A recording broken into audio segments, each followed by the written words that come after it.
പിറ്റേ ദിവസം മംഗലശ്ശേരിക്കാരൊരു മരണവാർത്ത കേട്ടാണ് ഉണർന്നത്. രാകേഷ് വർമ്മയും ഭാര്യ രാജേശ്വരിയും കാർ ആക്സിഡന്റിൽ മരണപ്പെട്ടു. എല്ലാവരും അങ്ങോട്ടേക്ക് പോയി. അവിടെ ചെന്നപ്പോൾ ആരും തന്നെ ആ പെൺകുട്ടികളെ സമാധാനിപ്പിക്കാനില്ല. വേദികയും ദേവികയും കരഞ്ഞു തളർന്നിരിക്കുവാണ്. ബന്ധുക്കൾ ആരും തന്നെ അവരുടെ അടുത്തേക്ക് പോകുന്നില്ല. അതിനൊരേ ഒരു കാരണമേ ഉള്ളൂ, ഇവരുടെ സ്വഭാവം. സ്നേഹത്തോടെ ചെന്നിരുന്നവരെ പുച്ഛത്തോടെ വിടുകയായിരുന്നു ചെയ്തിരുന്നത്. പണമുണ്ടെന്നുള്ള അഹങ്കാരത്തിൽ സ്നേഹബന്ധങ്ങൾക്ക് വില കൊടുത്തിരുന്നില്ല. പണക്കാരോട് മാത്രമേ ബന്ധം സ്ഥാപിച്ചിരുന്നുള്ളൂ. അവർ ആരും തന്നെ വന്നതുമില്ല. ഇവർ രണ്ടുപേരും അവർക്കൊരു ബാധ്യത എന്ന പോലെ കരുതി. അങ്ങനെ ചടങ്ങുകളൊക്കെ കഴിഞ്ഞ് തിരിച്ചു വന്നതും വേദികയെയും ദേവികയെയും ഇന്ദ്രന്റെയും രുദ്രന്റെയും അമ്മമാർ ചേർത്ത് പിടിച്ചു ആശ്വസിപ്പിച്ചതും വേദിക ഇഷ്ടപ്പെടാത്തെന്നോണം അവരുടെ കൈകൾ തട്ടിമാറ്റി പുച്ഛത്തോടെ കയറിപ്പോയി വാതിലടച്ചു. അവിടെ കണ്ടുകൊണ്ട് നിന്നവർക്കാർക്കും അവളുടെ ഈ പ്രവൃത്തി ഇഷ്ടപ്പെട്ടില്ല. ഒരു മരണവീടായതുകൊണ്ട് ആരും തന്നെ ഒന്നും പറയാതെ നിന്നു. എന്നാൽ ദേവികയ്ക്ക് അന്നാദ്യമായി വേദികയോട് ദേഷ്യം തോന്നി. തങ്ങൾക്കിനി ആരുമില്ല, ഒറ്റ രാത്രി കൊണ്ട് അനാഥരായി. ദേവികയ്ക്ക് സങ്കടം സഹിക്കാൻ കഴിഞ്ഞില്ല. അവളുടെ കണ്ണിൽ നിന്നും കണ്ണുനീർ ഒലിച്ചിറങ്ങി. പക്ഷെ അവൾ വേദനിപ്പിച്ചവരുടെ കണ്ണുനീരിനേക്കാൾ വലുതല്ലായിരുന്നു അവളുടെ കണ്ണുനീർ. ഇന്ദ്രന്റെയും രുദ്രന്റെയും അമ്മയുടെ വാത്സല്യത്തോടെ തലോടൽ കിട്ടിയതും അന്നാദ്യമായി അവൾ സ്നേഹവും വാത്സല്യവും എന്താണെന്നറിഞ്ഞു. ഒരിക്കൽ പോലും തൻ്റെ അമ്മ ഇങ്ങനെ ചേർത്തു പിടിച്ചിട്ടില്ല. അച്ഛൻ സ്നേഹത്തോടെ ഒന്ന് വിളിക്ക പോലും ചെയ്തിട്ടില്ല. പണം പണം എന്നുള്ള ചിന്തയായിരുന്നു അവർക്ക്. അതിനായി ഒരുപാട് തെറ്റുകളിലേക്ക് പോയി. അല്ല, തള്ളിവിട്ടു വീട്ടുകാർ തന്നെ മറ്റുള്ളവരുടെ മുന്നിൽ മാനം വരെ വിറ്റു ജീവിച്ചു. ഇപ്പോൾ ആരും തന്നെയില്ല. സ്നേഹബന്ധങ്ങളും മഹത്വം മനസ്സിലാക്കുന്നു. ചെയ്തു പോയ പാപങ്ങൾ ഓരോന്നും മനസ്സിലേക്ക് ഓടി വന്നു. പാപിയാണ്, കൊടും പാപി. എത്രയോ പെൺകുട്ടികളുടെ കണ്ണുനീർ ശാപം. അതിൻ്റെയൊക്കെ ഒരു അംശം മാത്രമേ ഉള്ളൂ ഞാനിപ്പോൾ അനുഭവിക്കുന്നുള്ളൂ. എല്ലാം മനസ്സിലേക്ക് വന്നതും കണ്ണീരോട് അവൾ ഇന്ദ്രൻ്റെ അമ്മയെ കെട്ടിപ്പിടിച്ച് കരഞ്ഞു. അവർ അവളെ ആശ്വസിപ്പിച്ചുകൊണ്ടേയിരുന്നു, അത്രമേൽ സ്നേഹത്തോടെ. വിവരമറിഞ്ഞ് ദത്തനും വിക്രമനും വന്നു. അവർ കയറി വരുമ്പോൾ കാണുന്നത് രുദ്രനെയും ഇന്ദ്രനെയുമാണ്. പകയോടെ ഇരുവരും അവരെ ഒന്ന് നോക്കി. എന്നിട്ട് അകത്തേക്ക് കയറി. വീട്ടിലേക്ക് കയറി ചെല്ലുമ്പോൾ കാണുന്നത് ദേവിക ദേവുവിൻ്റെ മടിയിൽ കിടക്കുന്നതും. ദേവുവിനും കണ്ടതും രണ്ടുപേരുടെയും കണ്ണുകൾ വിടർന്നു. അവളെ ഒന്നാകെ ഒഴിഞ്ഞു നോക്കിക്കൊണ്ടിരിക്കുകയായിരുന്നു. പെട്ടെന്ന് രുദ്രൻ കയറി വരുന്നതും രണ്ടുപേരും അവിടെ നിന്ന് മാറിയിരുന്നു. ഇത് കണ്ട രുദ്രൻ അവരുടെ കണ്ണുകൾ ചൂഴ്ന്നെടുക്കാനുള്ള ദേഷ്യമുണ്ട്. സംയമനം പാലിച്ചു അവൻ നിന്നു. ദത്തനും വിക്രമനും വേദികയുടെ അടുത്തേക്ക് ചെന്നു. അവരെ കണ്ടതും അവൾ വിടർന്ന കണ്ണോടെ അവരുടെ അടുത്തേക്ക് ചെന്നു. ദത്തൻ അവളെ ഹഗ് ചെയ്തതും അവൾക്കത് ഇഷ്ടപ്പെട്ടു. അവരോട് ചിരിയോടെ സംസാരിച്ചു പറയുന്നവളെ കാണെ ദേവികയ്ക്ക് ദേഷ്യം തോന്നി. പതിയെ പതിയെ എല്ലാവരും പോയി. ഇപ്പോഴവിടെ രുദ്രന്റെയും ഇന്ദ്രന്റെയും ഫാമിലിയും ദത്തനും വിക്രമനുമാണ്. ദത്തനും വിക്രമും വേദികയെ ചുറ്റിപ്പറ്റി തന്നെയാണ് നിന്നത്. വേദികയിൽ നേരത്തെ കണ്ട സങ്കടമൊന്നുമില്ല. ആള് ഭയങ്കര ഹാപ്പി ആയിട്ടിരിക്കുന്നു. അതുകൊണ്ട് തന്നെ അവിടെയുള്ളവർ അവളുടെ അടുത്തേക്ക് പോയില്ല. രുദ്രന്റെ അമ്മ വന്ന് ദേവികയെ വിളിച്ചു. മോളെ, ഈ കഞ്ഞി കുടിക്ക്. രാവിലെ മുതൽ ഒന്നും കഴിക്കാതെ ഇരിക്കുന്നതല്ലേ. അതും പറഞ്ഞ് അവൾക്ക് കഞ്ഞി കൊടുത്തു. പക്ഷേ ദേവിക അത് സ്നേഹത്തോടെ നിരസിച്ചു. കുറെ നിർബന്ധിച്ചു. പക്ഷെ അവൾ ഒരു വറ്റുപോലും കഴിച്ചില്ല. കഴിക്കാൻ അവൾക്ക് തോന്നിയില്ല. അമ്മ കഞ്ഞി അവിടെ വെച്ച് പൊയ്ക്കോ, ഞാൻ കുടിപ്പിച്ചോളാം. ഇത് കണ്ട ശ്രീമോൾ ദേവുവിനെ സംശയത്തോടെ നോക്കി. ഇവൾക്കിത് എന്തു പറ്റി? ഇവരെ കണ്ണെടുത്ത കണ്ടൂടാത്തവളാണല്ലോ. പിന്നിപ്പം എന്താ ഒരു മാറ്റം? ദേവു വേദികയെ വിളിച്ചവൾ എഴുന്നേറ്റ് അവളെ ഒന്ന് നോക്കി. ദേവിക, ഇത് കഴിക്ക്. രാവിലെ മുതൽ ഒന്നും കഴിക്കാതിരിക്കുന്നതല്ലേ. ഇങ്ങനെ തളർന്നു കിടക്കുന്ന എങ്ങനെയാ? പോയവർ തിരിച്ചു വരുമോ? എനിക്ക് വേണ്ട ദേവു. അവർ പോയതിനേക്കാളും സങ്കടം ചെയ്തു പോയ തെറ്റുകൾ ഓർത്താണ്. എല്ലാവരെയും വെറുപ്പിച്ചിട്ടുള്ളൂ ഞാൻ. എന്നിട്ടും എന്നോടൊരു ദേഷ്യവുമില്ലാതെ സ്നേഹത്തോടെ പെരുമാറുന്നത്. ഇതൊന്നും ഞാൻ അർഹിക്കുന്നില്ല.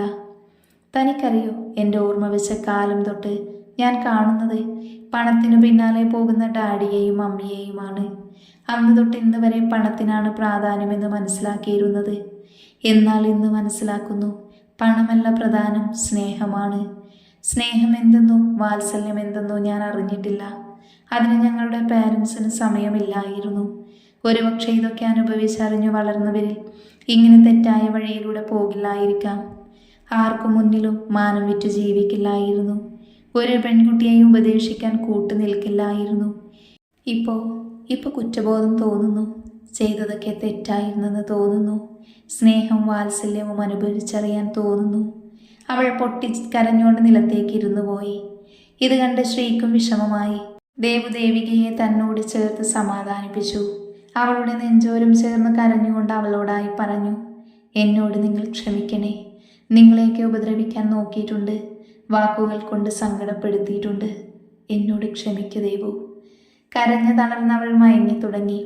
അവളെ തലോടിക്കൊണ്ട് ദേവുവും ശ്രീയും അടുത്തിരുന്നു. പാവം, ഇത്രയേ ഉള്ളൂ ഇവൾ. ശരിക്കും ഒരു പാവമായിരുന്നു. സ്നേഹം എന്തെന്നറിഞ്ഞു വളർന്നിരുന്നെങ്കിൽ ഇങ്ങനെ തെറ്റായ വഴിയിലൂടെ പോകില്ലായിരുന്നു, അല്ലേ ദേവു? അവൾക്ക് ഈ ജന്മം ഇങ്ങനെയൊക്കെ അനുഭവിക്കാൻ വിധിയുണ്ടായിരിക്കും. തൻ്റെ തെറ്റുകളൊക്കെ അവൾ മനസ്സിലാക്കിയല്ലോ, അതുമതി. ഇനി അവൾ നന്നാകുമെന്ന് തോന്നുന്നു. അല്ല, നന്നായി. ഇനി ഇതവളുടെ അഭിനയമാകുമോ? നമ്മളിലേക്ക് കൊടുക്കാൻ വേണ്ടി അഭിനയിക്കുന്നതായിക്കൂടെ? അങ്ങനെയാണെങ്കിൽ ഇവളുടെ വിധി അസുരന്മാർ നിർണയിക്കും. ദേവു മനസ്സിൽ ഓർത്തുകൊണ്ട് ദേവികയെ നോക്കി നടുവേർപ്പെട്ടു. അന്നൊരു ദിവസം എല്ലാവരും അവിടെ തങ്ങി.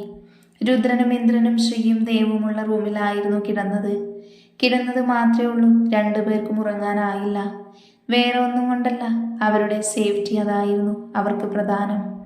ദേവികയ്ക്ക് ഒറ്റയ്ക്ക് കിടക്കണമെന്ന് പറഞ്ഞതുകൊണ്ട് അവളുടെ മാനസികാവസ്ഥ മനസ്സിലാക്കി ആരും അവളുടെ കൂടെ കിടന്നില്ല.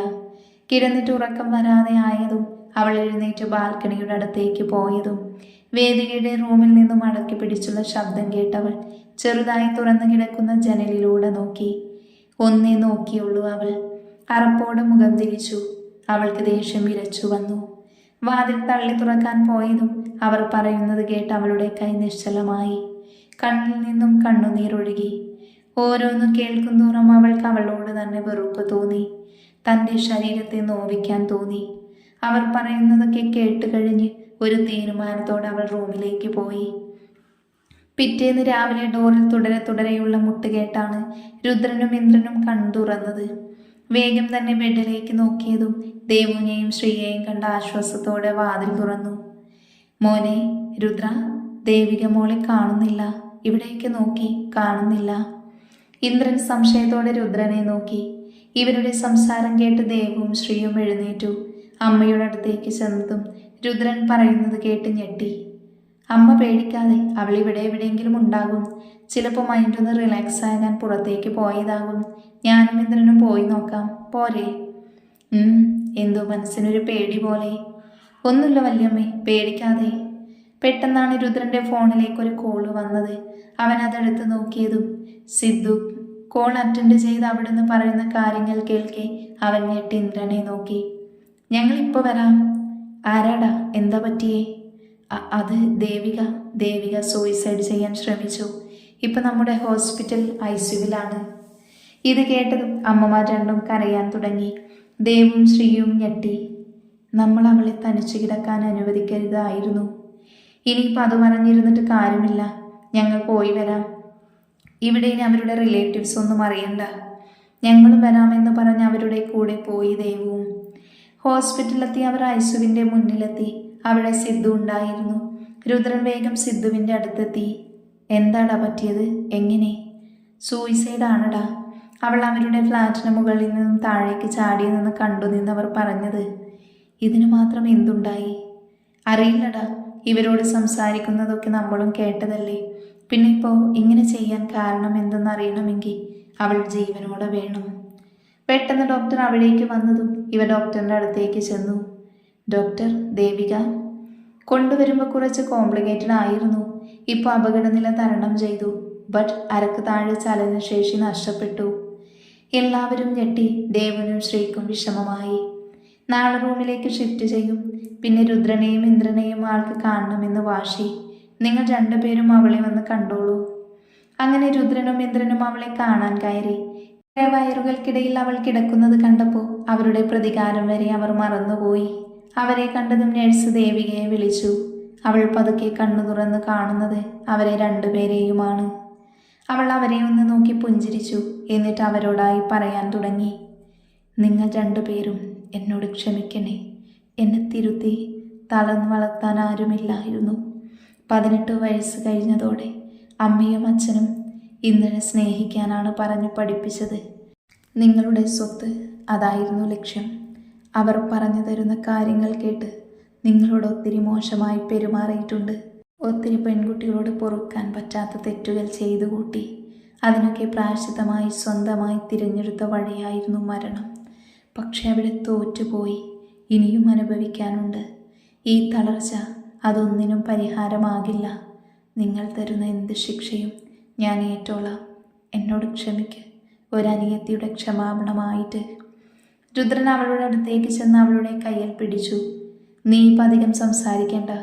നിന്റെ തെറ്റുകൾ മനസ്സിലാക്കി നീ ദേവുവിനോട് ഓരോന്ന് പറയുന്നത് കേട്ടപ്പോൾ തന്നെ മനസ്സിൽ നിന്നോടുണ്ടായ വെറുപ്പൊക്കെ മാറി. നിന്റെ വളർന്ന സാഹചര്യം അങ്ങനെ ആയിപ്പോയി. പോട്ടെ, സാരമില്ല. നമുക്ക് നല്ലൊരു ട്രീറ്റ്മെൻറ്റൊക്കെ എടുത്ത് നല്ല കുട്ടിയായി വരാം. പോരെ? വേണ്ട, എനിക്കിനിങ്ങനെ ജീവിച്ചാൽ മതി. ഞാൻ എനിക്കായി ഏറ്റുവാങ്ങുന്ന ശിക്ഷയാണിത്. പിന്നെ എൻ്റെ ശരീരത്തോട് പോലും വെറുപ്പാണ്. എന്നെ എൻ്റെ ചേച്ചി വരെ എന്നോട് ചെയ്യാൻ പാടില്ലാത്തത് ചെയ്തേക്കുന്നു. എനിക്കതൊന്നും ഓർമ്മയില്ല. ഹൈ ഡോസ് ഡ്രഗ്സ് യൂസ് ചെയ്തു അവരൊക്കെ ഒരുമിച്ച്. അവൾ പറയാനാകാതെ പൊട്ടിക്കരഞ്ഞു. അതുകൊണ്ടാണ് ഞാൻ മരിക്കാൻ തീരുമാനിച്ചത്. വലിയ തെറ്റുകൾ ചെയ്തു കൂട്ടി. ഒന്നും അറിയാത്ത പൊട്ടിയായിപ്പോയി. മാപ്പാക്കണം. ദേവിക പറഞ്ഞത് കേട്ടത് രുദ്രനും ഇന്ദ്രനും ഞെട്ടി. സ്വന്തം ചേച്ചി പോലും. അവർക്ക് അവരോട് ദേഷ്യം ഇരട്ടിച്ചു. പിന്നെ അവർ പറഞ്ഞത് കേട്ടതും അവരുടെ മുഖമെല്ലാം വലിഞ്ഞു മുറുകി. ദേഷ്യം അവരുടെ മുഖത്ത് തെളിഞ്ഞു നിന്നു. അവളെ സമാധാനിപ്പിച്ച് അവർ കലയോടെ പുറത്തേക്കിറങ്ങി. അവരുടെ ആയുസ് തീരാൻ അധികം സമയമില്ല എന്ന നിശ്ചയത്തോടെ അവിടെ ഇരുന്നു. എന്നാൽ ഇതൊന്നും അറിയാതെ അവർ മൂന്നും ഒരു പുതപ്പിനിടയിൽ സുഖനിദ്രയിലായിരുന്നു. തങ്ങളുടെ ആയുസ് എണ്ണപ്പെട്ടിരിക്കുന്നത് അറിയാതെ.